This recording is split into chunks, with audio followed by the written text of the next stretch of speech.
The shuttle door groaned as it slid open, releasing a sharp hiss as the freezing air of Vayix 7 met the interior climate controls. A burst of cold wind swept through the cabin, carrying with it the metallic scent of ionized frost and sterile ozone. One by one, the cadets filed out, stepping onto the ice-covered terrain in gleaming suits, each tailored for their species.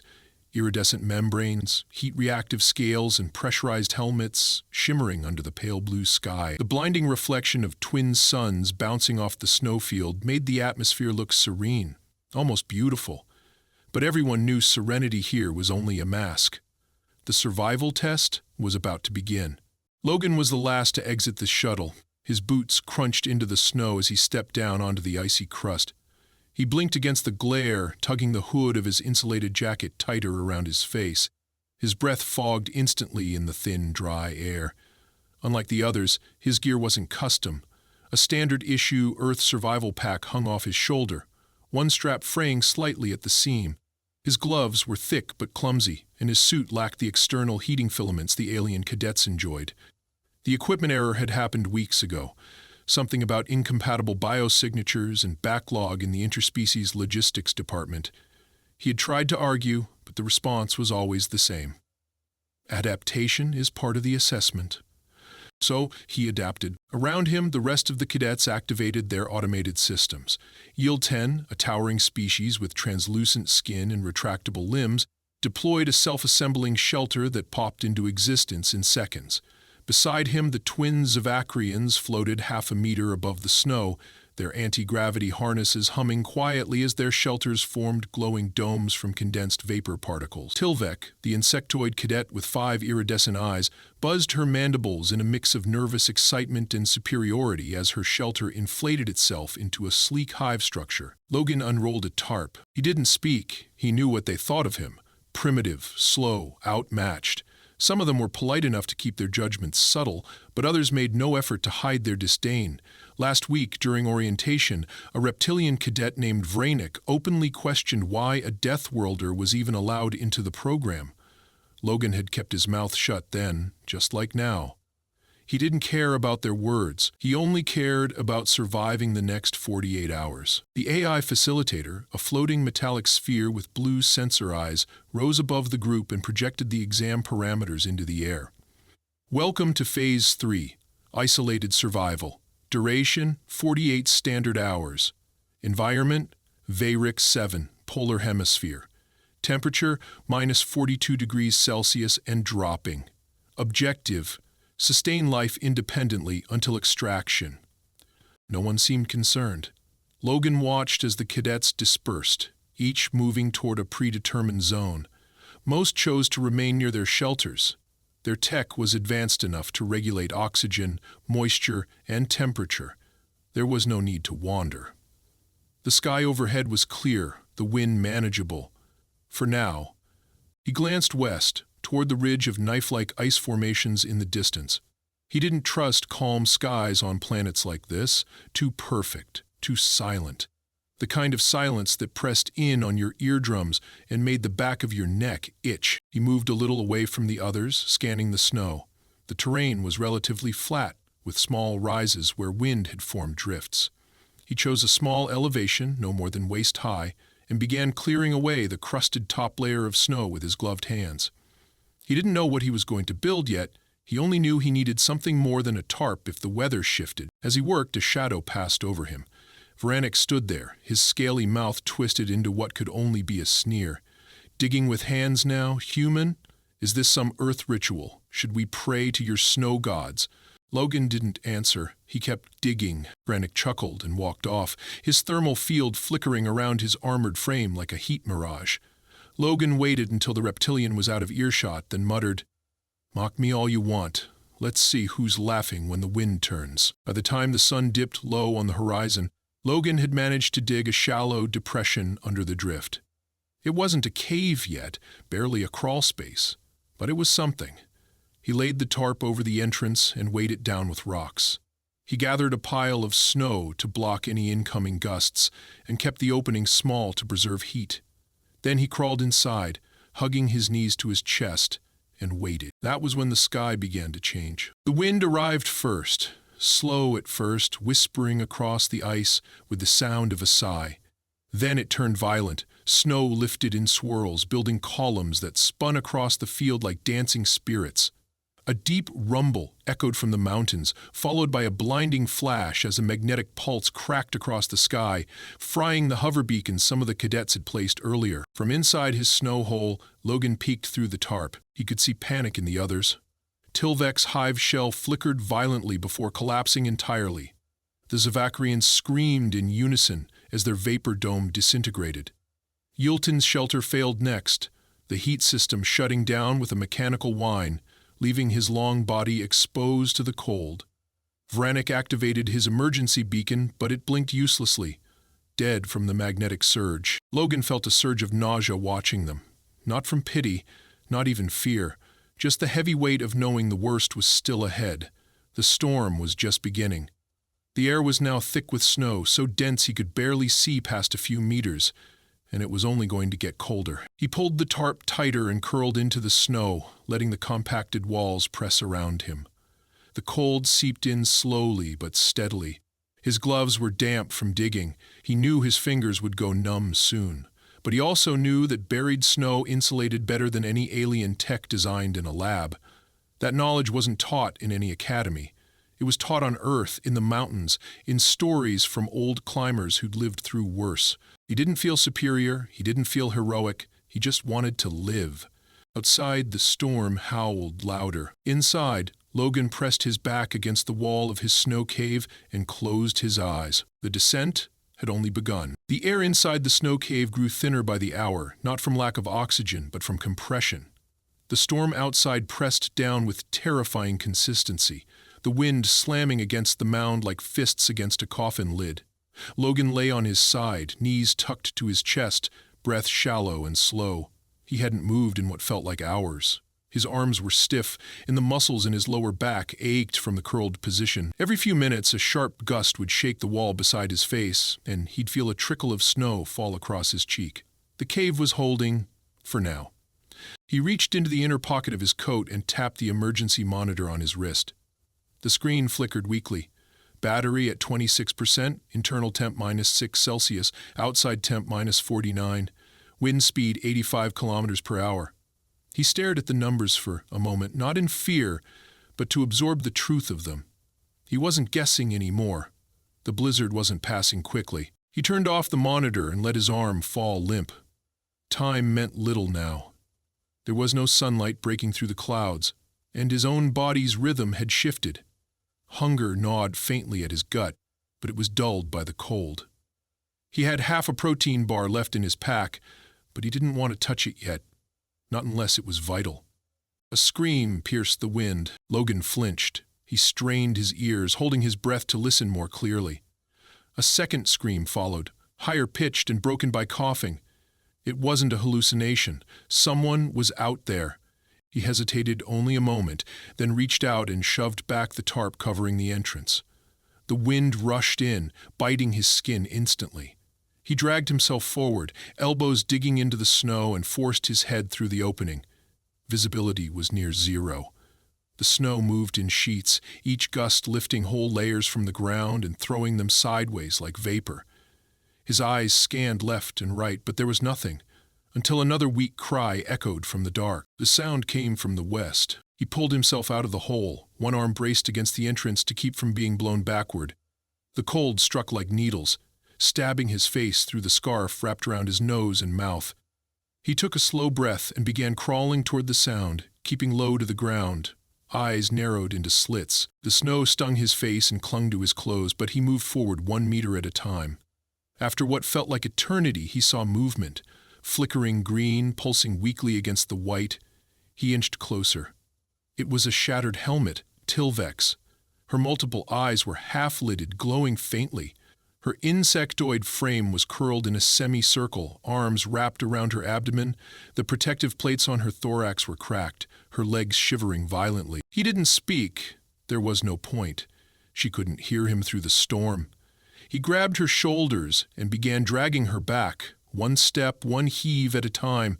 She was lighter than he expected. her body hollow and segmented like a mantis, but the weight of her gear and the resistance of the snow made it exhausting.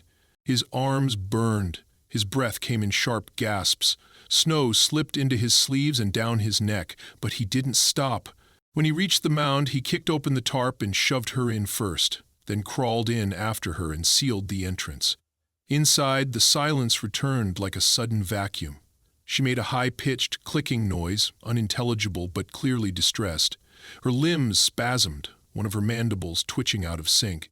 He moved beside her, pulling her into his chest and wrapping both arms around her carapace, pressing her closer. Her armor radiated a faint warmth, residual charge, but it was fading fast.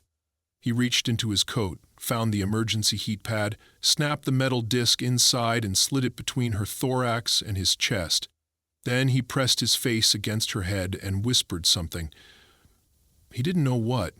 Maybe it was instinct. Maybe it was just to remind himself he was still human. Gradually, her shivering slowed. The hours blurred. At some point, she stopped shaking entirely.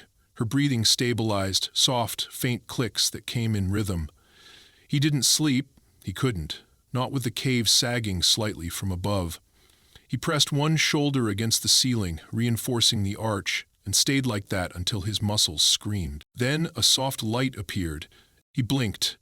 It wasn't the emergency monitor. It was coming from her helmet. A weak internal beacon, pulsing yellow now instead of red. He lifted it gently, read the display. Her vitals were low, but improving. She was stable. He leaned back and exhaled slowly, his body trembling from the tension. Then he heard another sound, a scraping, distant but unmistakable. He tilted his head and listened. Another cadet was outside.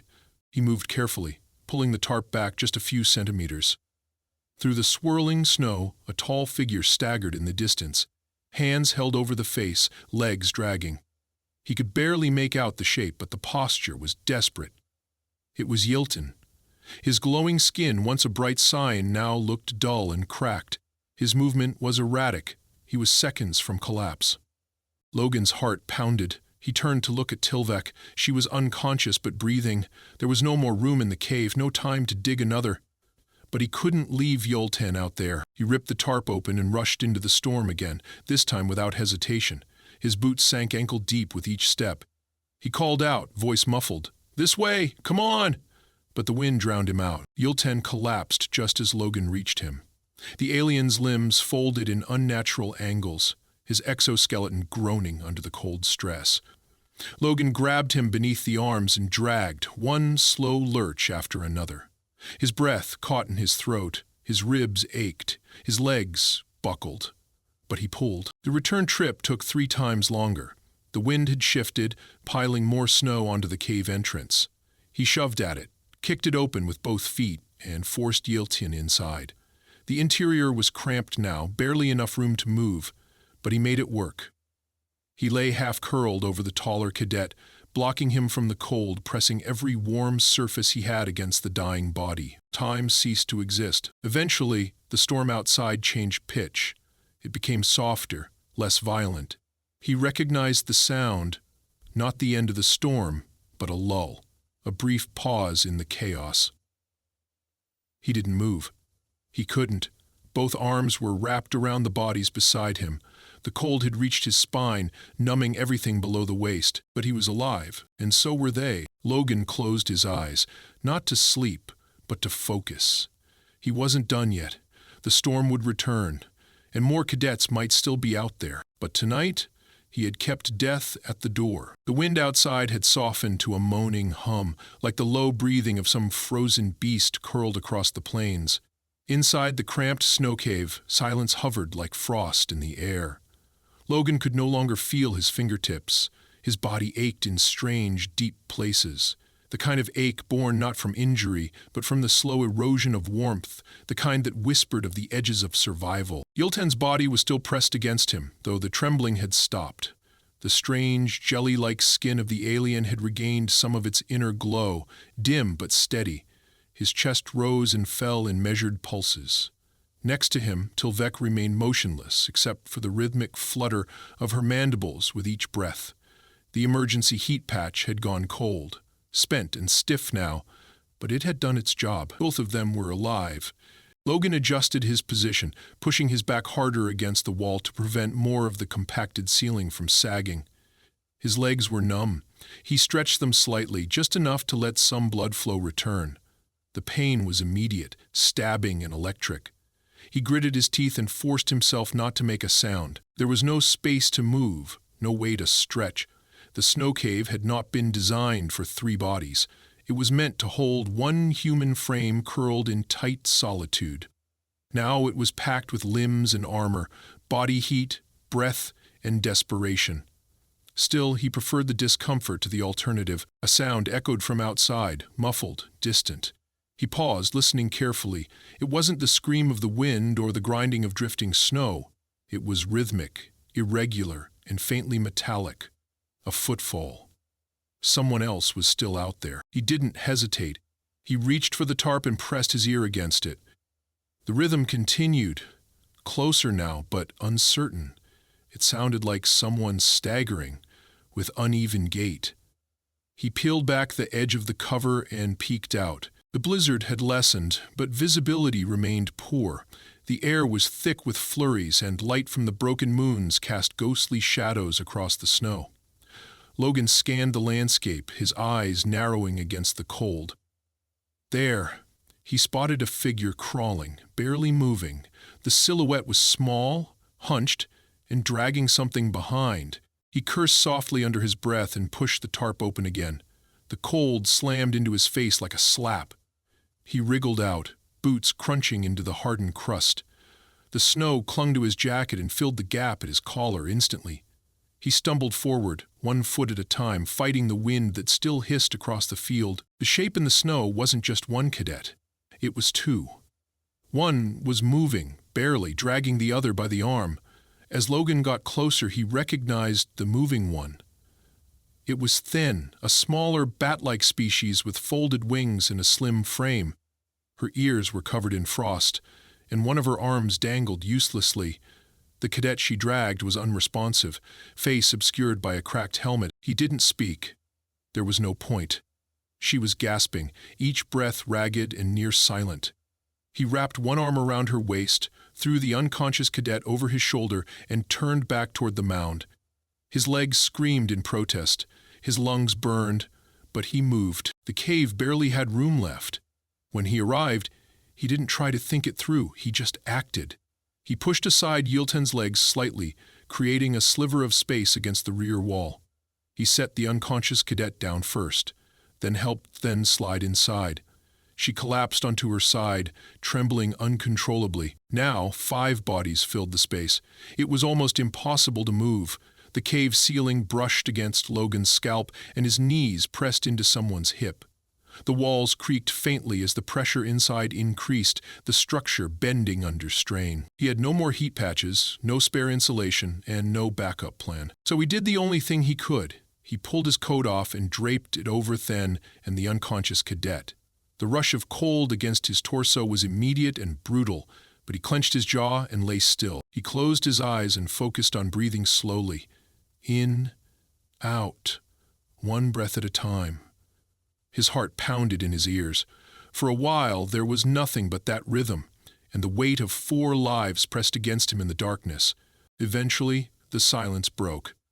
A small voice, a whisper, came from his left. You. It was Then. Her words were slurred, her tongue thick with cold.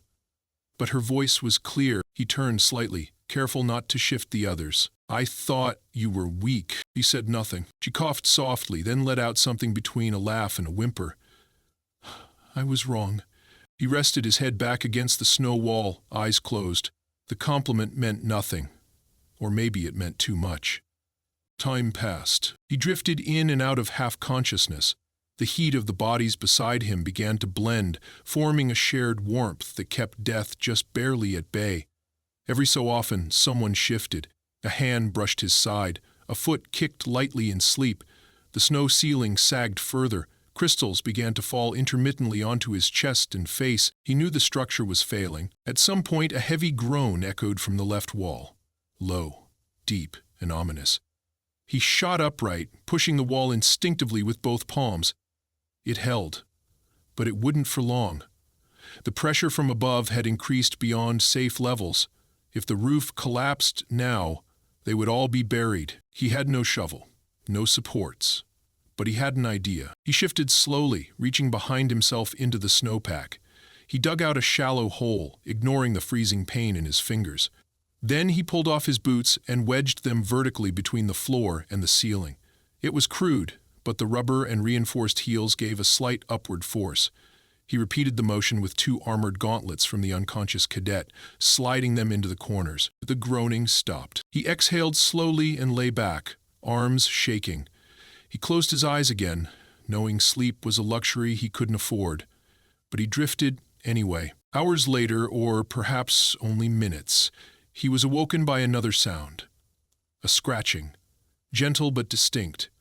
He opened his eyes and saw light seeping through the tarp, dim, pale, and flickering. Then the scratch came again. Someone was at the entrance. He lunged toward it, yanking the cover open. Outside stood Vranek, hunched and half-frozen, face pale beneath his scales, one arm dangling limply. His other hand clutched the edge of the tarp with what strength remained. Logan stared at him for a long moment. Then he pulled him inside. The cave moaned again, louder now. 7 bodies, 1 space. The snow above was beginning to fracture. Logan knew he needed to expand it, to dig a second chamber or reinforce the walls with ice blocks, but he couldn't do it alone. He looked at Vranek, at Then, at Yilton and Tilvec. Then he made a decision. He pushed himself to the entrance, opened the tarp wider, and slid outside. His legs barely held him. His skin burned with returning sensation. The cold had seeped deep into his spine. But he began to dig. The storm had calmed. The snow was soft now, pliable. He worked quickly, carving out a secondary chamber next to the original, building the wall between them with compacted blocks. He moved like a man possessed, fingers raw and bleeding. His breath came in violent puffs. The new chamber grew slowly, just enough to fit 1, then 2. He returned to the cave, panting, and began dragging out the unconscious bodies one at a time, relocating them into the second space. By dawn, it was done. 2 chambers, 1 shelter, 7 lives, and 1 human who would not stop. The sky remained a flat, colorless smear above the endless snowfields of Vayix 7. The storm had not returned, but the air still carried its chill, like a lingering breath. Logan crouched outside the cave entrance, elbows resting on his knees, fingers red and split beneath his gloves. He blinked slowly, eyes heavy with exhaustion. Every movement sent a dull ache through his spine and shoulders, but he didn't allow himself rest yet. The second chamber had held through the night. His crude construction, compacted blocks of snow, reinforced corners, in the tunnel that joined both shelters, had stabilized under the weight of the snowdrift. Inside, 6 cadets slept, not peacefully, but alive. He turned his head slightly as a soft crunch of movement behind him broke the stillness. Vranek emerged from the main chamber, shielding his eyes from the glare. His reptilian face was still pale, the color of cold iron, but some strength had returned to his limbs. He walked slowly toward Logan and stood for a moment in silence, eyes scanning the horizon. Then he spoke. "You've been out here all night." Logan didn't respond immediately. He reached into his pocket, pulled out the last thermal ration, a small silver disc the size of a coin, and handed it to Vranek without a word. The reptilian cadet hesitated, then took it. "You should eat something," Vranek muttered, voice lower now. "You look like you're going to drop." Logan shrugged. "When they wake up, they'll need more than I do." Vranek said nothing else. He walked a few steps away, then sat down on the snow and quietly ate the ration, chewing slowly with visible effort. Inside the cave, muffled sounds of stirring began. Logan turned and crawled through the connecting tunnel, entering the dim interior of the second chamber. Then was awake, sitting upright, eyes glassy but alert. Tilvec was stretching her thin limbs, mandibles clicking in a rhythm that sounded almost like a morning yawn. Yilton's glow had returned to full strength, casting a soft blue hue across the walls. Even the unconscious cadet, whom Logan had later identified by the name Kale, was now showing signs of breathing with more regularity. He crawled to the central space and sat, allowing his weight to settle into the icy floor. 6 alien cadets, none of whom would have spoken to him a week ago, now turned their eyes toward him whenever he moved. Not with suspicion, not even with confusion, just waiting for direction. He rubbed his eyes and took a slow breath. "We need to reinforce the walls again before dusk," he said quietly. "The temperature's going to drop harder than yesterday. If the wind comes back, we'll lose the new chamber first." Yilton tilted his large head. "We can help. I have strength again. I can carry snow blocks." Logan nodded. "Good. Keep them tightly packed, rounded at the edges. We don't want sharp corners. It'll collapse under its own weight. I can cut grooves into the walls with my inner claws," Tilvec added, "for better grip." "Do it," Logan replied. He looked around the cave. Each of them was focused now, alert, not in panic, not frozen in fear, but engaged. He realized with some surprise that none of them were second-guessing him. None of them asked who had put him in charge. He hadn't even noticed the shift. It had happened somewhere between dragging Kale into the snow and pressing Yilton's head against his chest to keep the heat from leaving his body. He wasn't asking anymore, he was leading. By midday, the cadets were outside in staggered pairs, each helping with tasks Logan assigned. Yilton carried compacted snow blocks across the field, his long limbs perfect for balancing weight. Tilvec used her sharp digits to score the surfaces. Then mixed powdered emergency sealant into the snow, creating denser, stronger blocks. Vayix remained near the entrance, still recovering, but helped shape the windbreak wall, using his clawed feet to compress it tight. Kale still lay inside, unconscious, but his breathing had stabilized. Logan checked on him every hour, pressing his fingers to the side of the alien's neck to feel the steady rhythm of life beneath the skin. When the wind picked up again in the late afternoon, the new wall held. The air became colder, but the inside of the shelter remained tenable. No one spoke unnecessarily. Every movement was purposeful. Logan ate a small piece of ration near sunset, just enough to stop the dizziness. That night, they shared the 2 chambers differently. Logan moved into the second one with Vayix and Yilton, giving Thin and Tilvec more space in the main shelter, along with Kale. No one argued. The spaces had been reinforced with extra ceiling support. Broken gear pieces, frozen tubes from discarded packs, and fragments of metal from a ruined thermal panel. Primitive but effective. In the dark, Vayix finally spoke again. "I watched your record before this mission," he said. Logan opened his eyes slowly. "You ranked in the bottom 15% of your cohort. You failed your zero-grav orientation. You passed atmospheric endurance by a margin of 0.02. Thanks for the reminder." Vayix shifted, then continued. "What I mean is, you weren't supposed to be here. You were voted in as a diplomatic inclusion, not for skill." Logan turned his head toward him. "Then you must be wondering why you're still alive." There was silence. Then Vayix nodded. "Yes," he said, "I am." Logan said nothing more. The question didn't need an answer, not now. The next morning, Logan woke to find Than already outside, gathering more snow blocks without instruction. Yilton was teaching Tilvec how to brace wall supports using melted snow and refrozen joints. Vayix was inspecting the entrance tunnel, checking the tarp seal for frost gaps. Kale opened his eyes for the first time just before midday. He didn't speak, just stared at Logan for several seconds, then nodded once. Slowly. That afternoon, a small drone swept over the ridge. It was the first sign of the extraction crew. The cadets rushed outside, waving their arms, shouting in their respective languages. Logan stayed back. He remained at the cave's edge, scanning the horizon to make sure no one else was left behind.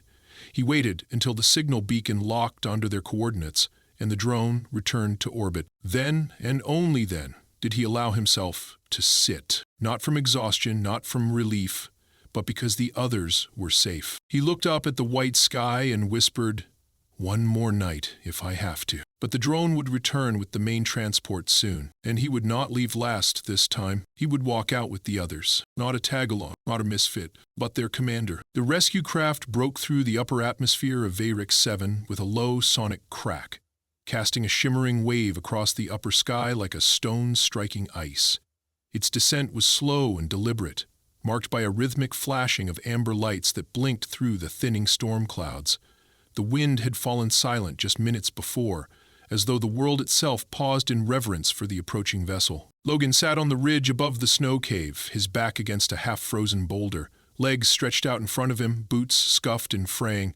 He didn't wave. He didn't stand. He simply watched the long, silver hull of the transport glide over the field, retro thrusters gently stirring up snow in soft spirals. The hum of the engines felt almost surreal after the days of howling chaos. The silence around him was a stillness he hadn't felt since the beginning. Behind him, the others gathered near the entrance of the reinforced cave.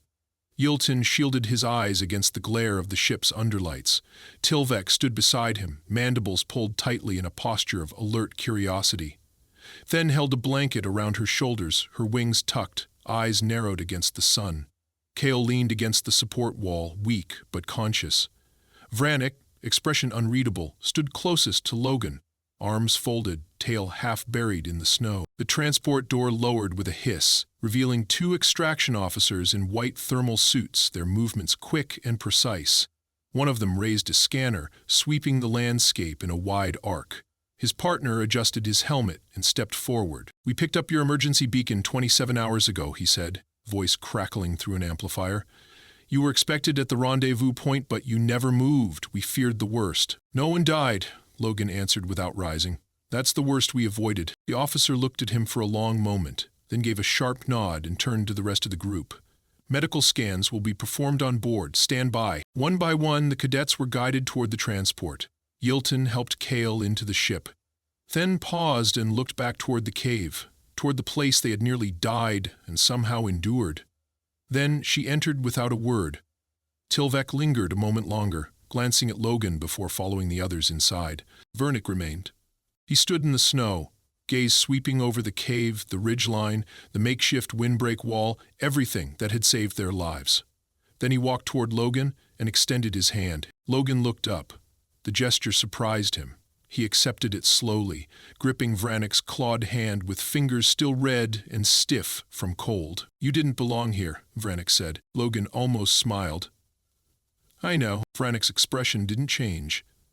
"You do now." Then he turned and walked up the ramp, entering the ship. Logan remained outside a moment longer.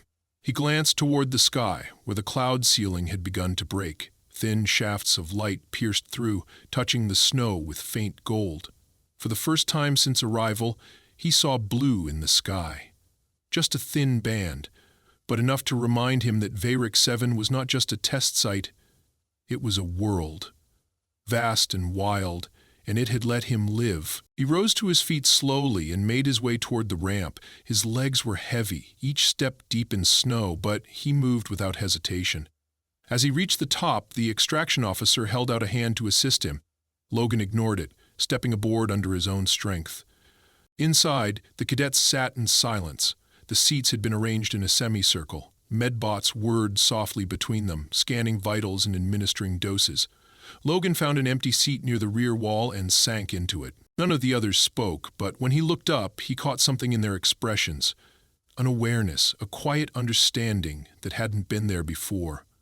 Not gratitude, not awe, something quieter. Respect. The ship lifted. As the engines pushed them up from the ice, Logan leaned back against the wall and allowed his eyes to close. His muscles ached, his skin burned from wind exposure, and his mind reeled with delayed exhaustion, but his breathing was steady. No simulations had prepared him for this. No training module had taught him how to dig a shelter with bleeding hands or press warmth into a dying stranger's chest with his own body. He hadn't saved them because he was told to. He had done it because he refused not to. He wasn't supposed to be here. His entry into the academy had been a gesture of inclusion, symbolic, diplomatic, and quietly resented by many. His scores were average. His adaptability was considered below standard. He had no elite upgrades, no enhanced senses, no neural mods. But he had one thing no one else on that field had. He didn't give up. As the ship cleared the atmosphere and the moons shrank below them, the debrief message from command scrolled across the internal screen. Cadet Team Vayix 7, 6 survivors, extracted, no casualties. Commander N/A, Interim Field Leader identified. Human, Cadet Logan Price. Commendation pending. He stared at the message for a long time. Then, With fingers still stiff and half numb, he reached up and turned off the screen. Logan didn't need a title to know what he had become. The ship turned toward orbit, stars unfolding ahead like silent witnesses. And Logan Price, who was never meant to lead, never meant to survive, watched the galaxy stretch wide before him, no longer as an outsider, but as someone who had carved his place in it with frostbitten hands and stubborn will. The storm had passed. He was still here. And now, everyone knew why.